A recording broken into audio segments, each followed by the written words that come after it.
നമ്മുടെ മക്കളുടെ പഠനത്തിന് വേണ്ടിയിട്ട് നമ്മൾ ഇതുവരെ എത്ര രൂപ ചിലവഴിച്ചിട്ടുണ്ട് എന്ന് നിങ്ങൾ ചിന്തിച്ച് നോക്കിയിട്ടുണ്ടോ? അവരെ നമുക്ക് കഴിയാവുന്ന അല്ലെങ്കിൽ നമുക്ക് കോൺഫിഡൻസ് ഉള്ള ഏറ്റവും ബെസ്റ്റ് സ്കൂളിൽ കുറച്ച് കഷ്ടപ്പെട്ടിട്ടാണെങ്കിൽ നമ്മൾ ചേർത്തും അല്ലേ? മേ ബി ഗവൺമെൻറ് സ്കൂളാവാം, പ്രൈവറ്റ് സ്കൂളാവാം. അവിടെ ചിലപ്പോൾ ഒരു 1000 രൂപ മുതൽ ഒരു 1,00,000 രൂപ വരെ അല്ലെങ്കിൽ അതിനേക്കാൾ കൂടുതൽ നമ്മൾ ഇയർലി ഇത്രയും വർഷങ്ങൾ നമ്മൾ ഫീസ് കൊടുത്തിട്ടുണ്ടാവും അല്ലേ? നമ്മൾ അവർക്ക് പുസ്തകങ്ങൾ, അവർക്ക് വേണ്ടത്ര പുസ്തകങ്ങൾ നമ്മൾ വാങ്ങിക്കൊടുത്തിട്ടുണ്ടാവും, അവർക്ക് വേണ്ട ഗൈഡുകൾ നമ്മൾ വാങ്ങിക്കൊടുക്കുന്നുണ്ടാവും, അവർ ഇന്ന് ആവശ്യമായി വരുമ്പോൾ നിങ്ങൾക്ക് ഇത് നൽകാമെന്ന് നമ്മൾ പറയുന്നുണ്ടാവും അല്ലേ? എന്നാൽ ഇതെല്ലാം കഴിഞ്ഞ് ഒരു +2 കഴിഞ്ഞിട്ട് വീണ്ടും ഒരു 40 ലക്ഷമോ 50 ലക്ഷമോ അല്ലെങ്കിൽ 1 കോടിയോ വരുന്ന ഒരു കോഴ്സിന് വലിയ ഭീമമായ ലോൺ എടുത്ത് ജോയിൻ ചെയ്യുന്നത് നിങ്ങൾക്ക് ആലോചിക്കാൻ സാധിക്കുമോ? അതിനെക്കുറിച്ചാണ് നമ്മൾ ഈ വീഡിയോയിൽ നിന്ന് സംസാരിക്കുന്നത്. Welcome to this video. നിങ്ങൾ ഇതുവരെ ചാനൽ സബ്സ്ക്രൈബ് ചെയ്തിട്ടില്ലെങ്കിൽ സബ്സ്ക്രൈബ് ചെയ്യാൻ മറക്കണ്ട. എങ്ങനെ നമുക്ക് ആ കോസ്റ്റ് നമുക്ക് ഒഴിവാക്കാൻ സാധിക്കും എന്നുള്ളതാണ് ഞാൻ ഈ വീഡിയോയിലൂടെ പറയാൻ പോകുന്നത്. അപ്പോൾ പറഞ്ഞ പോലെ നമ്മുടെ കുട്ടികൾക്ക് വേണ്ടിയിട്ട് നമ്മൾ ഒരുപാട് പണം നമ്മൾ ചിലവാക്കുന്നുണ്ട്. പക്ഷേ ഈ പണം ചിലവാക്കുന്നതിൻ്റെ കൂടെ കൃത്യമായൊരു പ്ലാനിങ്ങിൻ്റെ അഭാവം ഭൂരിഭാഗം ആൾക്കാരിലും കാണാൻ സാധിക്കും. സാധാരണ നമ്മുടെ നാട്ടിലൊരു രക്ഷിതാക്കളുടെ ട്രെൻഡ് എന്താണെന്ന് വെച്ചാൽ 10ാം ക്ലാസ് കഴിഞ്ഞിട്ടാണ് കുട്ടി എന്ത് ചെയ്യണം എന്ന് ആലോചിച്ച് തുടങ്ങുക. അത് കഴിഞ്ഞ് +2 ആകുമ്പോഴാണ് വളരെ സീരിയസ്ലി എന്ത് ചെയ്യണം എന്ന് ആലോചിച്ച് തുടങ്ങുക, +2ൻ്റെ ലാസ്റ്റ് എക്സാം ഒക്കെ ആകുമ്പോഴേക്ക്. അപ്പോൾ ഒരുപാട് ഓപ്ഷൻസ് മുമ്പിൽ വരും. നിങ്ങൾക്ക് പലപ്പോഴും കുട്ടികളെ ഗൈഡ് ചെയ്യാൻ സാധിക്കില്ല. അവർ പറയുന്നതിനനുസരിച്ച് തിരിച്ച് ഒരു ഒപ്പീനിയൻ കൊടുക്കാനോ അഡ്വൈസ് കൊടുക്കാൻ പോലുള്ള സാധ്യത ഒരു പാരൻസിനും ഉണ്ടാവില്ല. എന്നിട്ട് കുട്ടി പറയും മേ ബി മെഡിസിന് പോകണം എന്നുണ്ടെങ്കിൽ നീറ്റ് പരീക്ഷ എഴുതേണ്ടി വരും. നീറ്റ് പരീക്ഷയ്ക്ക് ഇത്രയും കാലം നമ്മൾ പ്രിപ്പയർ ചെയ്തിട്ടുണ്ടാവില്ല. അപ്പോൾ നമ്മൾ മേ ബി 1 വർഷം റിപ്പീറ്റ് ചെയ്യാമെന്ന് പറയും. 1 വർഷം റിപ്പീറ്റ് ചെയ്തിട്ട് നീറ്റ് നമുക്ക് കിട്ടില്ല. ചിലപ്പോൾ 2 വർഷം റിപ്പീറ്റ് ചെയ്യും, 3-4 വർഷം റിപ്പീറ്റ് ചെയ്തിട്ട് കിട്ടാത്ത ആളുകൾ എനിക്കറിയാം. എന്നിട്ട് അവസാനം നമ്മൾ മക്കളുടെ ആഗ്രഹമല്ലേ നമ്മൾ സാധിച്ചു കൊടുക്കാൻ വേണ്ടി അവർക്ക് നാട്ടിലൊരു പ്രൈവറ്റ് മെഡിക്കൽ കോളേജിൽ മേ ബി 1 കോടി രൂപ കൊടുത്ത് നമ്മൾ സീറ്റ് വാങ്ങും. ആ 1 കോടി രൂപ കൊടുക്കാൻ വേണ്ടിയിട്ട് നമ്മളൊരു 50 ലക്ഷം രൂപ ലോൺ എടുക്കും, അല്ലെങ്കിൽ 50 ലക്ഷം രൂപയുടെ ഒരു അസറ്റ് നമ്മൾ വിൽക്കും, സ്വർണ്ണം വിൽക്കും, സ്ഥലം വിൽക്കും, അല്ലെങ്കിൽ വേറെ എന്തെങ്കിലുമൊക്കെ വിൽക്കും.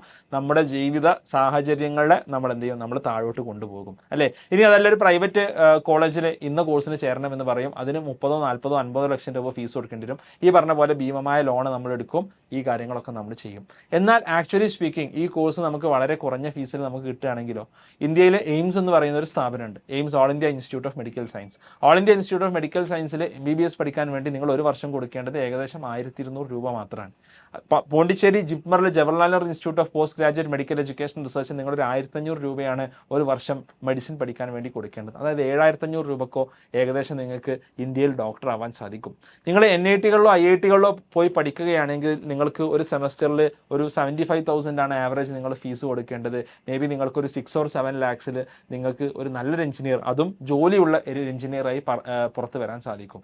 നിങ്ങൾ ഐസറുകളിലോ അല്ലെങ്കിൽ IISTയിലോ അല്ലെങ്കിൽ ഇത്തരം സ്ഥാപനങ്ങളിലോ പഠിക്കുകയാണെങ്കിൽ വളരെ കുറഞ്ഞ ഫീസിൽ മേ ബി 50,000 ഓൺ ആവറേജ് നിങ്ങൾക്ക് ഫീസിൽ നിങ്ങൾക്ക് നല്ല ഡിഗ്രി നിങ്ങൾക്ക് നേടാൻ സാധിക്കും.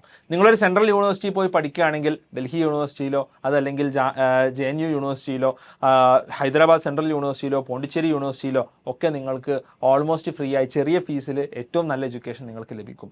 അപ്പോൾ ഇവിടെ പ്രശ്നം എന്താണെന്ന് വെച്ചാൽ നമുക്ക് പ്ലാനിങ് ഇല്ല എന്നുള്ളതാണ്.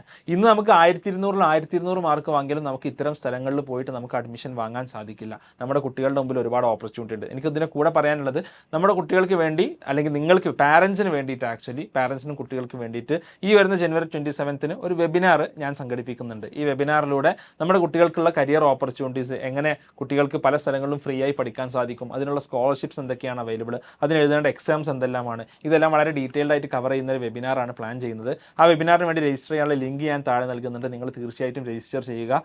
നിങ്ങൾക്ക് ഒരുപാട് ഇൻഫർമേഷൻസ് കിട്ടുന്ന വെബിനാർ ആയിരിക്കും. അതോടൊപ്പം നിങ്ങൾക്ക് നേരിട്ട് എന്നോടുള്ള ചോദ്യങ്ങൾ ചോദിക്കാനും ഇൻട്രാക്ട് ചെയ്യാനുള്ള അവസരം ഉണ്ടാവും. അപ്പോൾ നിങ്ങൾ തീർച്ചയായിട്ടും രജിസ്റ്റർ ചെയ്യുക. നിങ്ങളുടെ ഫ്രണ്ട്സ് ഓർ ഫാമിലിയിൽ ആരെങ്കിലും ഇത്തരൊരു ഓപ്പർച്യൂണിറ്റി നോക്കുന്നുണ്ട്, അവർക്കൊരു കരിയർ റിലേറ്റഡ് ആയിട്ടുള്ളൊരു ഗൈഡൻസ്, അതേപോലെ എങ്ങനെ നമുക്ക് ഒരു കോസ്റ്റ് എഫക്റ്റീവായിട്ട് ഏറ്റവും നല്ല എഡ്യൂക്കേഷൻ നേടാമെന്നതിനെ കുറിച്ച് ഒരു ധാരണ വേണമെന്നുണ്ടെങ്കിൽ അവർക്ക് ഈ വെബിനാറിൻ്റെ ലിങ്ക് നിങ്ങളൊന്ന് സെൻഡ് ചെയ്യുക, ഈ വീഡിയോയും അവർക്ക് ഷെയർ ചെയ്യുക. ഓക്കെ, അപ്പോൾ എന്താ പ്രശ്നം എന്നുള്ളത്, നമ്മളൊരു 1200 മാർക്ക് വാങ്ങിയാലും എയിംസിൽ നമുക്ക് സീറ്റ് കിട്ടില്ല. 1200 വാങ്ങിയാലും IITകൾ നമുക്ക് സീറ്റ് കിട്ടാൻ പോകുന്നില്ല. 1200 വാങ്ങിയാലും നമുക്ക് ജിപ്മറിലോ NITകളിലോ സീറ്റ് കിട്ടാൻ പോകുന്നില്ല. 1200 വാങ്ങിയില്ലെങ്കിലും നിങ്ങൾ JEE, നീറ്റ് അല്ലെങ്കിൽ CUET പോലെയുള്ള ഇന്ത്യയിലെ ലക്ഷങ്ങൾ എഴുതുന്ന പരീക്ഷകൾ എഴുതിയാലാണ് ഇത്തരം സ്ഥലങ്ങളിൽ അഡ്മിഷൻ കിട്ടുക എന്നുള്ളതാണ് യാഥാർത്ഥ്യം. ഓക്കെ, അപ്പോൾ ഈ ഓപ്പർച്യൂണിറ്റി കിട്ടണമെന്നുണ്ടെങ്കിൽ ഈ പരീക്ഷകൾ നമ്മൾ എഴുതണം. ഈ പരീക്ഷകൾ എഴുതണം എന്നുണ്ടെങ്കിൽ നമ്മൾ നാളെ പരീക്ഷയാണെങ്കിൽ ഇന്ന് അതിനെക്കുറിച്ച് ആലോചിച്ചാൽ പോരാ. ആ പരീക്ഷയ്ക്ക് കൃത്യമായ പ്ലാനിങ് ആവശ്യമാണ്. കാരണം എന്താണ്, നീറ്റ് എക്സാം നമ്മൾ എടുക്കുകയാണെങ്കിൽ 21 ലക്ഷം ആളുകളാണ് ഓരോ വർഷവും നീറ്റ് പരീക്ഷ എഴുതുന്നത്. ഈ 21 ലക്ഷം ആളുകൾ എഴുതുന്ന പരീക്ഷയിൽ നമ്മൾ കോമ്പിറ്റൻ്റ് ആവണം എന്നുണ്ടെങ്കിൽ, നമ്മൾ അവരുടെ കൂടെ നിൽക്കണം എന്നുണ്ടെങ്കിൽ അതിന് വേണ്ടിയുള്ള പ്രിപ്പറേഷൻ നമ്മൾ സ്റ്റാർട്ട് ചെയ്യേണ്ടതുണ്ട്. അല്ലെങ്കിൽ JEE പരീക്ഷ ഒരു 15-16 ലക്ഷം ആളുകൾ എഴുതുന്നത്, അവരുടെ കൂടെ നമ്മൾ കട്ടക്ക് നിൽക്കണം എന്നുണ്ടെങ്കിൽ നമ്മുടെ കുട്ടികൾ നേരത്തെ പ്രിപ്പയർ ചെയ്യേണ്ടതുണ്ട്. ഇതിന് നമ്മൾ റെഡിയാണോ എന്നുള്ളതാണ് തീർച്ചയായിട്ടുമുള്ള ചോദ്യം. അപ്പോൾ ഇത്തരത്തിലുള്ള ഒരുപാട് പരീക്ഷകൾ, ഓപ്പർച്യൂണിറ്റികളെ കുറിച്ചുള്ള വെബിനാർ നിങ്ങൾക്ക് അറ്റൻഡ് ചെയ്യാം. ഞാൻ താഴെ ലിങ്ക് കൊടുക്കാം.